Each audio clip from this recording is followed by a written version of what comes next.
Assalamualaikum warahmatullahi wabarakatuh. Perkenalkan, nama saya Cinta Dea Skarila dengan NIM 0501233396 dari program studi sastra Inggris bidang minat penerjemah. Pada video kali ini, saya akan membahas mengenai analisis bahasa gaul remaja dalam perspektif fungsi bahasa Indonesia. Alasan saya memilih topik ini karena bahasa gaul sudah sangat dekat dengan kehidupan kita sehari-hari. Bahkan mungkin tanpa kita sadar kita sering menggunakan kata-kata seperti mager, bestie, healing, OTW, dan masih banyak lagi. Oleh karena itu, pada video kali ini saya akan membahas bentuk-bentuk bahasa gaul dan fungsi penggunaan berdasarkan fungsi teori bahasa. Di slide ini, saya akan menjelaskan latar belakang penelitian. Kita semua tahu kalau bahasa itu penting dalam kehidupan sehari-hari. Dengan bahasa, kita bisa ngobrol, menyampaikan pendapat, dan mengungkapkan perasaan. Seiring berkembangnya teknologi di media sosial, cara orang berkomunikasi juga ikut berubah. Sekarang banyak banget muncul istilah-istilah yang sering dipakai sama remaja.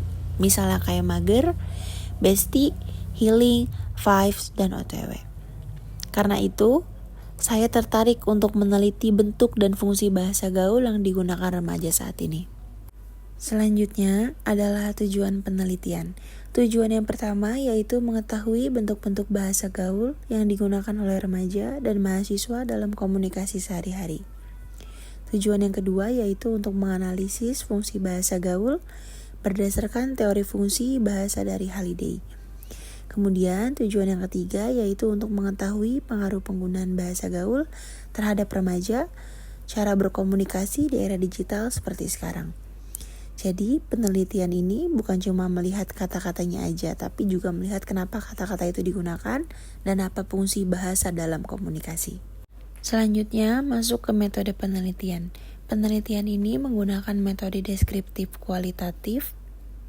Alasannya karena penelitian ini lebih fokus untuk memahami dan mendeskripsikan fenomena penggunaan bahasa gaul daripada menghitung angka-angka statistik. Data yang digunakan berasal dari kosakata dan kalimat bahasa gaul yang sering muncul dalam percakapan sehari-hari maupun di media sosial. Kemudian, data tersebut dianalisis menggunakan teori fungsi bahasa Halliday.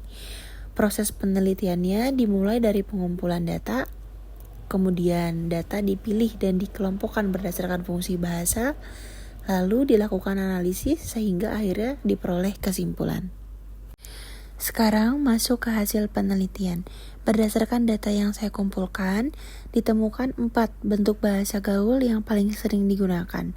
Yang pertama yaitu akronim, contohnya seperti mager, bucin, dan OTW. Dan yang kedua yaitu bahasa serapan dari bahasa Inggris seperti healing, insecure, vibes, dan toxic. Yang ketiga yaitu pergeseran makna, contohnya kayak sultan dan receh, yang maknanya sekarang berbeda dari makna aslinya. Kemudian yang terakhir yaitu ada variasi fonologis seperti kata anjay.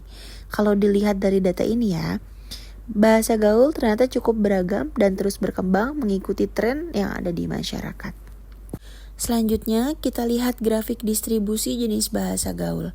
Dari total 30 data yang ditemukan, bahasa serapan dari bahasa Inggris menjadi yang paling dominan dengan jumlah 16 data atau sekitar 53%. Kemudian, disusul oleh akronim sebanyak 7 data atau sekitar 23%. Lalu, pergeseran makna sebanyak 5 data atau 17%. Dan yang paling sedikit adalah variasi kata sebanyak 2 data atau sekitar 7%. Menurut saya, hasil ini cukup menarik karena menunjukkan bahwa bahasa Inggris memiliki pengaruh yang cukup besar terhadap bahasa gaul yang digunakan remaja saat ini. Hal ini mungkin karena remaja sering dekat dengan media sosial seperti film, musik, dan berbagai konten digital yang banyak menggunakan bahasa Inggris. Selanjutnya adalah fungsi personal. Fungsi personal digunakan untuk mengungkapkan perasaan, emosi, atau kondisi seseorang. Contohnya seperti kata mager yang menunjukkan rasa malas, kemudian insecure yang menunjukkan rasa kurang percaya diri. Ada juga mood untuk menggambarkan suasana hati, dan overthinking yang menggambarkan seseorang yang terlalu banyak berpikir. Dari hasil penelitian, Fungsi personal menjadi fungsi yang paling dominan. Menurut saya, hal ini menunjukkan bahwa bahasa gaul sering digunakan sebagai sarana untuk mengekspresikan apa yang sedang dirasakan oleh seseorang. Berikutnya adalah fungsi interaksional. Fungsi ini digunakan untuk membangun hubungan sosial yang menciptakan kedekatan dengan orang lain. Misalnya kata bestie yang digunakan sebagai sapaan akrab kepada teman dekat. Kemudian ada kata kuy yang biasanya tuh digunakan untuk mengajak seseorang melakukan kegiatan bersama. Selain itu juga ada kata support dan makasih yang sering digunakan untuk memberikan dukungan atau mengucapkan terima kasih. Jadi bisa dibilang fungsi interaksional ini membantu menciptakan suasana komunikasi yang lebih santai, akrab, dan tidak terlalu formal. Pada slide ini terdapat fungsi informasional dan fungsi imajinatif. Fungsi informasional digunakan untuk menyampaikan informasi secara tepat dan praktis. Contohnya seperti kata OTW yang berarti sedang dalam perjalanan. Kemudian kata fix yang digunakan untuk menegaskan suatu keputusan, dan kata spill yang biasanya digunakan untuk meminta atau membagikan informasi. Sementara itu, fungsi imajinatif menunjukkan kreativitas dalam penggunaan bahasa, contohnya kata healing yang sekarang sering digunakan untuk kegiatan refreshing atau liburan. Kemudian kata sultan yang digunakan untuk menyebut orang yang kaya. Dan kata bucin yang digunakan untuk menggambarkan seseorang yang terlalu bergantung pada pasangannya.